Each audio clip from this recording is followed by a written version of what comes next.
coming to you from the Hudson Media Group studios. This is Talking Politics, and I am the professor, Fernando Uribe. We have a lot to cover today, so let's get started. This is what I'm thinking about right now in Hudson County. Folks, the state of modern journalism has been on my mind for some time, and if you're not aware, well, you will be today. Now, the Jersey Journal is, quite frankly, in danger of being shut down. Now, speaking as a journalist myself, it's disappointing to hear that such a long-standing and reputable publication like the Jersey Journal is almost near extinction. Now, for many of you, obviously I know that we sort of live and die on our smartphones for our news, but a lot of us like to sort of pick up the traditional print newspapers. I can remember going as far back as in elementary school, going to my local store and pick up the Jersey Journal for a quarter. And you know what, like the typical guy, I would sort of read the newspaper from the back to the front. I'd read the sports first, and then the editorials, and then the local news. And the Jersey Journal was a wonderful institution that really sort of kept us together and sort of kept us in the loop about not just local issues, high school sports, and everything else going on in the community. So when I hear that the Newhouse family, a bunch of billionaires, have not given the staff of the Jersey Journal their due raises, even applicable health insurance, well, quite frankly, I know that ticks me off, and it should tick you off as well. Now, again, as I speak on behalf of a lot of local journalists, which include James De Los Santos from HUDPost, Al Sullivan from the Hudson Reporter, John Hines from the Hudson County View, and Michael Sherrin from Real Jersey City, we all have a responsibility to at least try to bring you the news in a timely and expedient manner, and also to be factual and to be correct. It's not always about being first and getting it out there, but it's about being right. And that's one of the things that my colleagues at the Jersey Journal, let's say starting with Terrence McDonald, who's an outstanding journalist himself, does on a daily basis. And to hear the fact that the Jersey Journal could almost be near extinction, you know what? It really breaks my heart. And I'm not trying to engage in hyperbole either, folks. I'm really talking from the heart here because let's be honest. When it comes to local journalism, we've come to rely on these sort of local print newspapers, whether it be the Jersey Journal, the Hudson Reporter, or anything else. And when we hear that this is in danger of closing down forever, I don't know about you, but it sort of galvanizes me to try to get involved and contact the Jersey Journal and make sure that they stay in publication. Now, whether or not the Newhouse family can even listen to this episode and even hear what the words that are coming out of my mouth, I hope that you all do. The Jersey Journal deserves to stay around. The Jersey Journal has been that institution of journalism here in Hudson County for more than 30 years. How can you let it die? How can you let it go out to pasture? You really shouldn't. The residents have come to depend on them, very much like residents come to depend on even digital media. And I understand that we live in our smartphones, we live on our notebooks, we live on our tablets. So we get our news, whether it be national, state, or local, right with the click of a button, or even the swipe on our smartphones. But you know what? When I see that this is in danger of happening, we need to do more. So yes, of course, while it's a digital platform like mine, with Talking the Hudson on Blog Talk Radio, or even here with Talking Politics with the Hudson Media Group, or any of the aforementioned journalists I mentioned, you know what? It's important that we all stay in this game, that we all stay engaged. And for residents today, I'm hoping that when you listen to this, you contact the Jersey Journal, and more importantly, you contact the Newhouse family and let them know exactly how you feel. The Jersey Journal, like any other local media institution, deserves to prosper. And if it doesn't, it's up to us, the people, to make sure that it does. And that's what I'm thinking about right now in Hudson County. Well, folks, on the latest edition of Talk on the Hudson, which you can listen to every single week on Wednesday nights, live at 9 p.m., by going to www.blogtalkradio.com/talkingthehudson. Well, this week I had 32nd Legislative District Assembly candidates Roger Quesada and Mahmoud on the radio show, and we had a lot to discuss during the episode, but more specifically, why they're so interested in running for these assembly seats and why they're so interested in unseating the current incumbents. Let's check out what they had to say. Why now? What are the issues that are most urgent right now, not just in the 32nd district, but in New Jersey? Should you win the primary in June and go on to win in November? What makes you guys a good ticket for the 32nd district? Roger, we'll start with you. Sure. Well, thank you, first of all, for having us on this show. We're very grateful for this. This is a fantastic opportunity to talk to people in our community. Now, why did I run for office? I've been an activist and a community organizer for a very long time, especially more so an activist, particularly in the area of environmentalism and climate change is a very big deal for me. I feel like we're at a point in our history right now where it is a urgent issue. There's this little girl named Greta Thunberg. She says that we need to act on climate change like our house is on fire. So if we can get to the moon, as AOC would say, and I know she's not your favorite person, but I just want to quote her because I know that this is really important.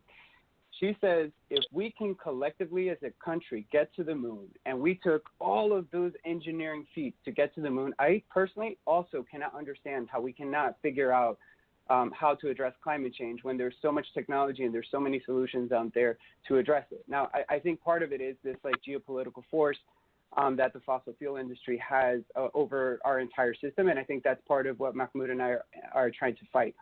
I also think that in New Jersey, when you talk about tax fairness, I think this is something that's really going to resonate with Republicans and conservatives.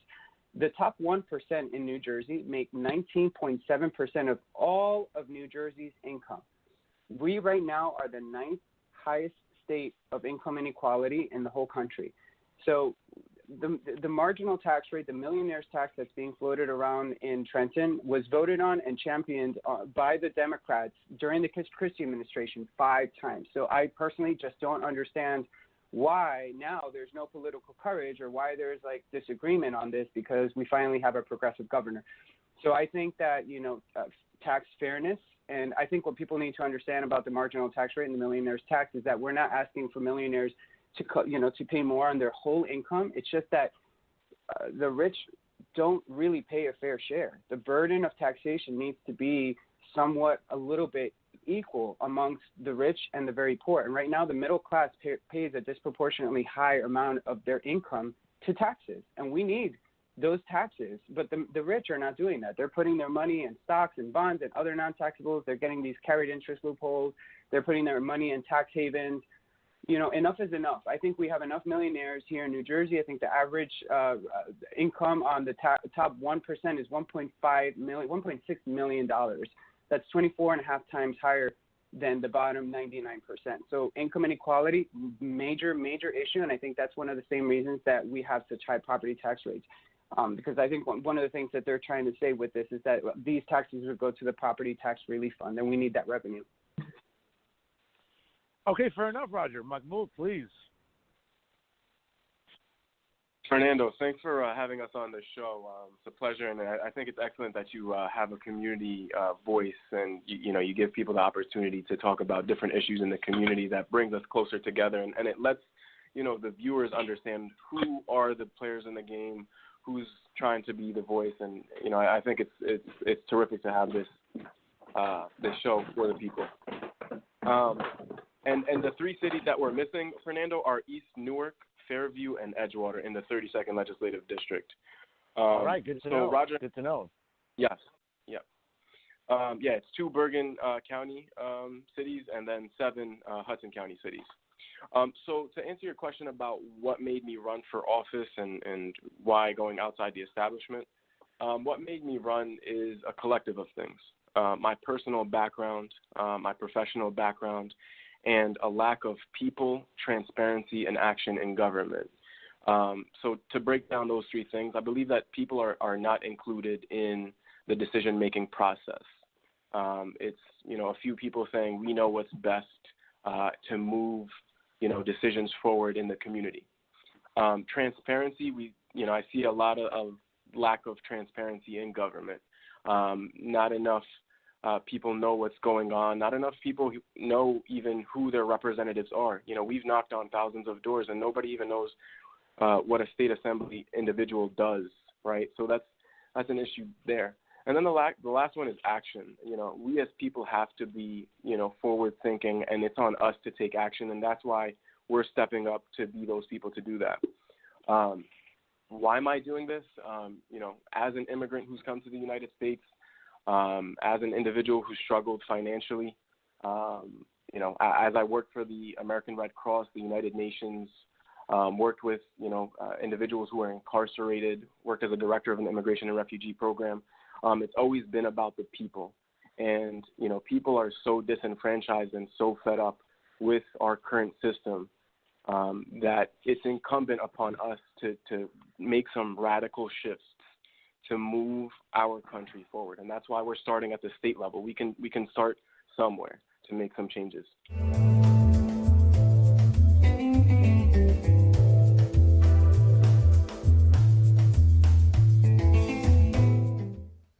Well, as you heard, both Roger Quesada and Mahmoud had a lot to say there about how unhappy they are with their current representation, and quite frankly, what they look to do if they win the primary coming up on June 4th. Clearly, they're running a very progressive platform which covers issues such as climate change, as well as transparency from the local officials. As you heard again, they're not happy with the current incumbents, Assemblywoman Angelica Jimenez and Assemblyman Pedro Mejia. We'll see if they're able to get those votes on June 4th during the upcoming primary.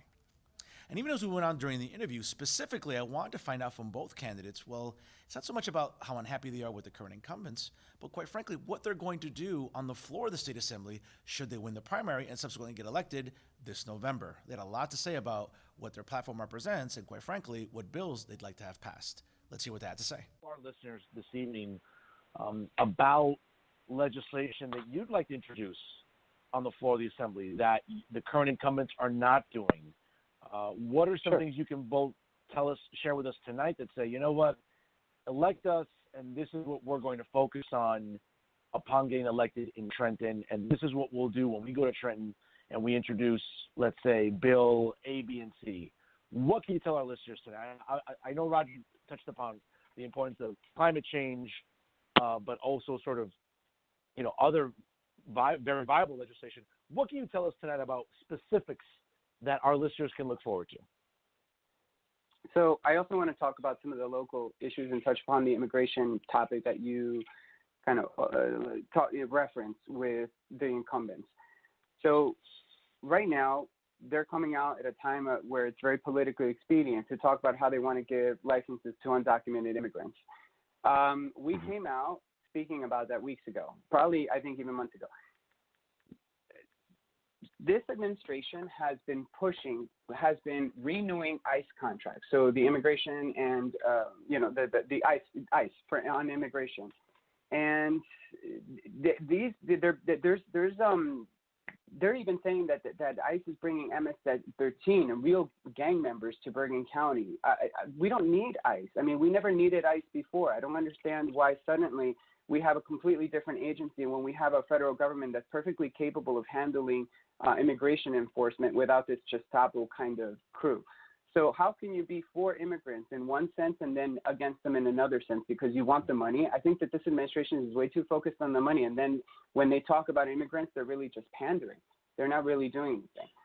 But that's all I wanted to say about that. And I really don't have a firm stance on exactly what we should do instead of ICE, although I am leaning toward saying that we don't need them because we've never needed them in the past before we had an extreme right-wing government that put them in. But what I will say is that we should really visit that. We should really talk about why we're so prioritized on and focused on illegal immigrants and not focused on the millionaires and the billionaires that are actually affecting the economy, the ones that are putting money overseas in tax shelters, the ones who are not paying taxes on their stocks and bonds and investments, the ones who are not getting taxed on carried interest loopholes. So I think those are real enemies. White collar crimes are so much more expensive than what illegal immigrants are doing here. Because at the end of the day, when I've looked at studies on what illegal immigrants are doing to our communities, there is a net tax benefit because they still pay taxes. And so there's a net tax benefit. And even when you look at the criminal aspect of it, illegal immigrants and immigrants in general do way less crime than native-born Americans. Okay, they're not the ones going to churches and blowing them up. They're not the ones going to schools with AK-47s and killing 50 people. They're not the ones who are in a hotel room shooting at a crowd and killing God knows how many people. Okay, we don't ever talk about those people, and we never talk about them because it's very inconvenient to talk about native-born Americans really causing harm. But we constantly victimize these poor people who are coming here to start a life the way that they started with my family. My family's Cuban. They came here at a time where it was easy to come here when you were a Cuban, when there was asylum, when they were sending boats, when Fidel Castro was sending a bunch of boats over from Cuba to here, like by the boatload, where you can just put your foot on land and suddenly you were safe. You had asylum. They took that away. You know who took that away? A liberal took that away, right? Remember? So it's really not a left-right issue. It doesn't matter who is in office. What matters is that people need to focus less on the branding and more on the actual policy making. So now that we're down to that policy making, I think the environment is my number one concern.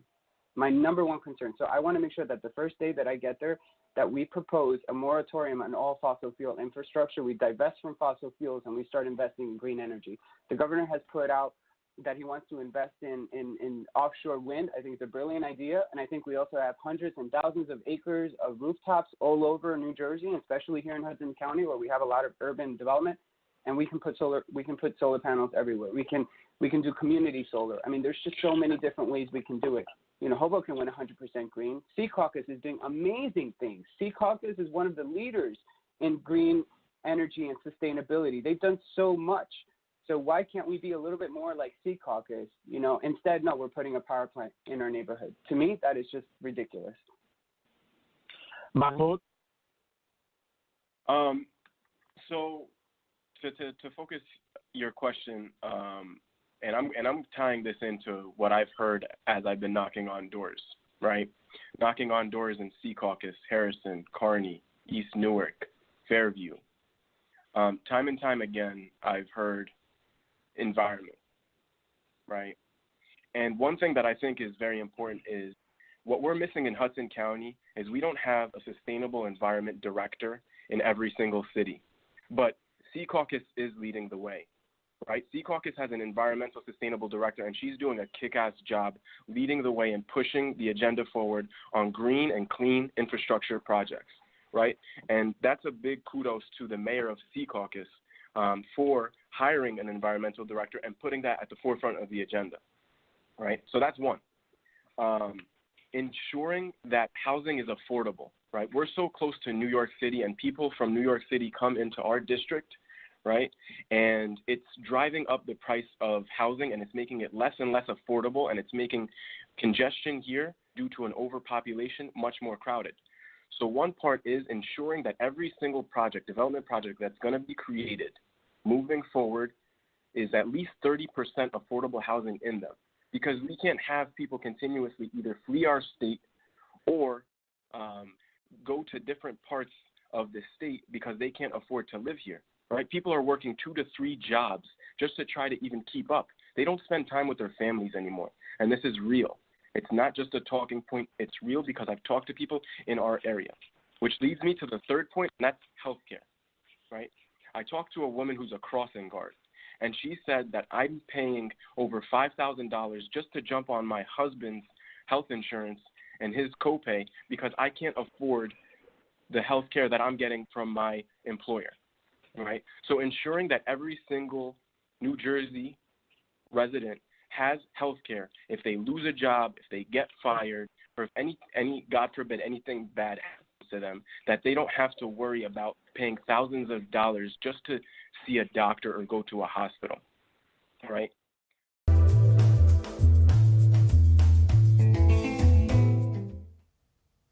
Without a doubt, they're very energetic, they're very lively, and they have a lot of passion. We'll see if that translates to votes on June 4th during the upcoming primary in the 32nd Legislative District in Hudson County. Without a doubt, Roger Quesada and Mahmoud represent sort of the new blood in the Democratic Party, and more specifically, a very progressive part of the party itself. We'll see what happens coming up on primary day. Well, folks, again, you can listen to the entire episode, the audio specifically, by going to www.blogtalkradio.com/Talking the Hudson. It was very interesting, very illuminating, and very lively, to say the very least. And now let me go to some local stories here that, quite frankly, have caught my eye during the past week. As I mentioned during my opening monologue, it was very interesting to see Hudson County Prosecutor Esther Suarez in the news again this week, and of all things, actually coming to the defense of the Jersey Journal, where only a few months back, the prosecutor was very, very critical of how residents get their news, and more specifically, to not depend on the Jersey Journal, but to actually depend on her Twitter feed. Wow, talk about how the times have changed, and quite frankly, how quickly the wind can blow in a different direction here in Hudson County. Now, again, just sort of looking at some recent sources here, and it's interesting to me noting the sort of tone from the prosecutor herself when it comes to defending the Jersey Journal. And again, as she had been overly critical in recent months, she actually took to Twitter this week to come to the defense of the Jersey Journal and to plug one of the very interesting pages that's sort of been generating a lot of traffic on social media called the Jersey Journal Guild. Now, again, that's comprised of the staff, specifically the journalists and other editors that are associated with the Jersey Journal. Now, one of the things that was interesting was, again, as recently as April, the prosecutor did bash sort of the digital platform that the Jersey Journal represents. But now, again, as we approach Mother's Day in mid-May, again, the tide has really shifted.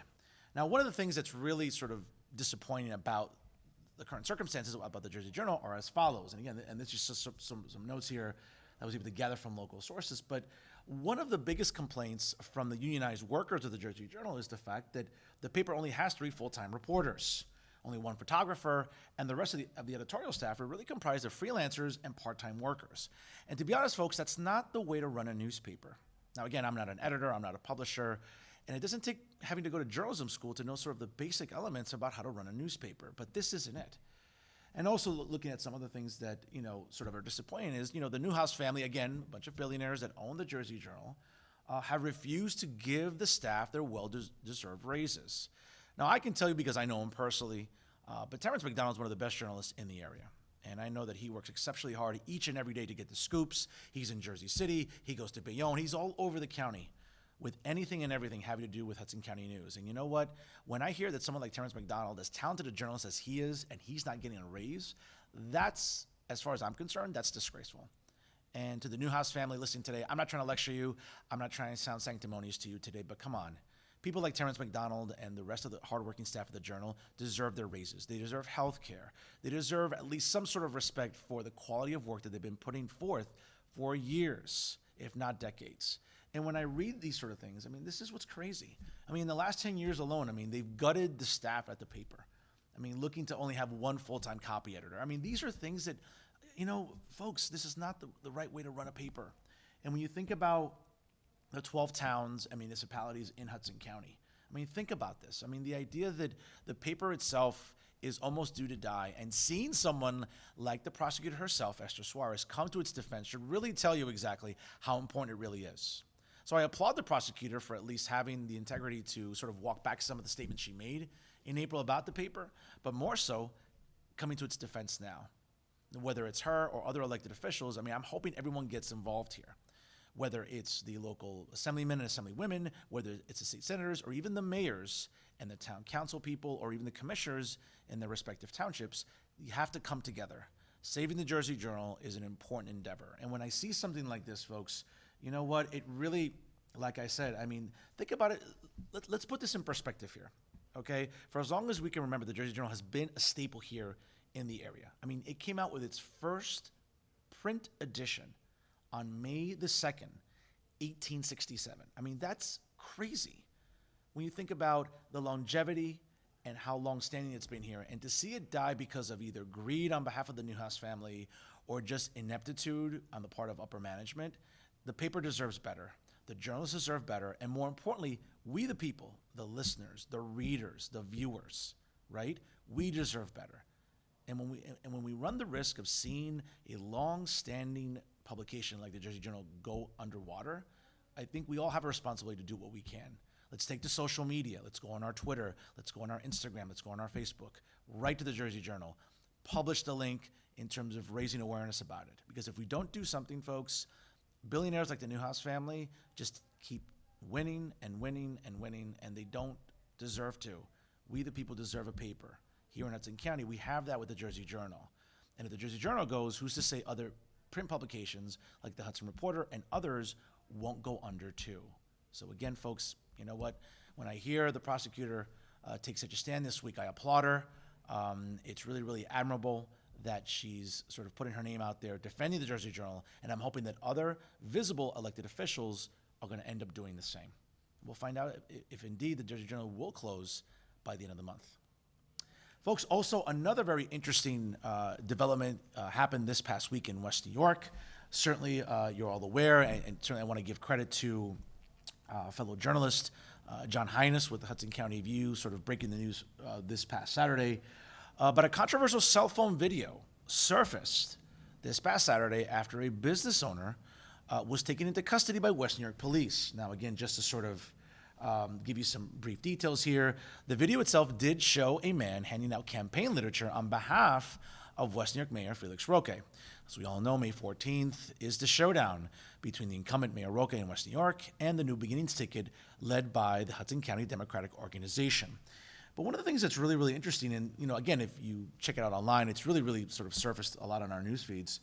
Now, while it's only 2 minutes and 37 seconds, it really sort of sheds light about our relationship as with the police, and quite frankly, the perception we have of the police. Now, listen, let me be very clear. When you watch the video, clearly, the gentleman in question was a doctor who was playing loud music, apparently, on Burger Line Avenue at his office. Now, what's interesting about the video is when you watch the officers approach, they had informed the gentleman himself in question, Mr. Dante Yoa, a doctor, again, located at his office at 5300 Burger Line Avenue, as far as playing loud music, which, let's be honest, folks, if you've ever been on Burger Line Avenue on a Saturday, it seems like everyone's playing loud music, so it doesn't seem like it's too much of an anomaly. But what was interesting, obviously, was that he was handing out pro-Roque flyers in front of his place of business. So clearly, as the officers approached, they had indicated that he was obstructing and certainly playing loud music fit the description of what the officers were called for.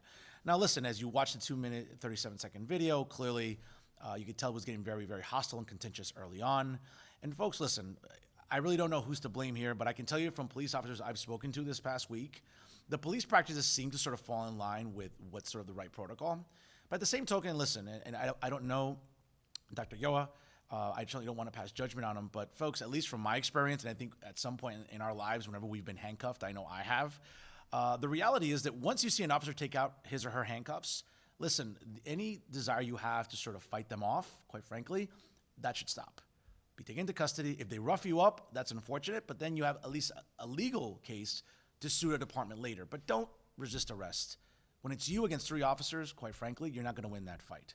So it's unfortunate what happened with Dr. Yoa. Now, again, there's been a lot of scrutiny with this entire incident, whether it's been on the West New York Police Department, whether it's been on the Commissioner of Public Safety, which coincidentally is Gabriel Rodriguez, who's running against Mayor Roque, or even Mayor Roque himself. I mean, we really don't know what the truth is, and certainly we'll find out what's going on with this case in the coming weeks and whether or not this is going to have any sort of detrimental effect on the turnout coming up on May the 14th during the West New York municipal election.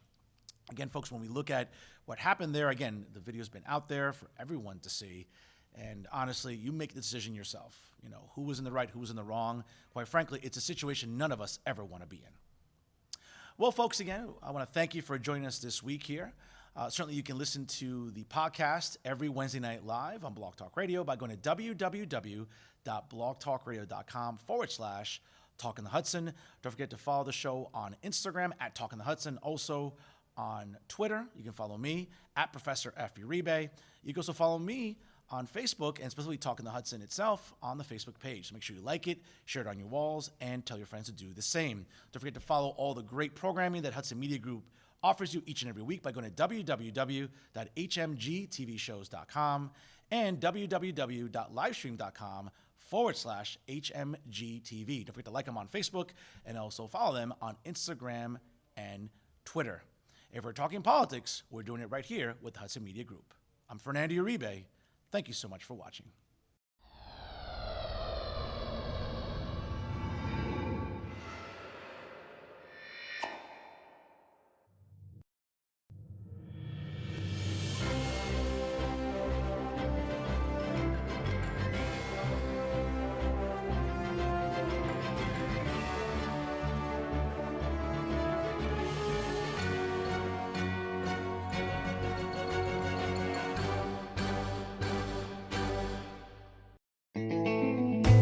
Don't forget to catch Fernando's podcast at blogtalkradio.com/talkonthehudson. New episodes available every Wednesday night at 9 p.m.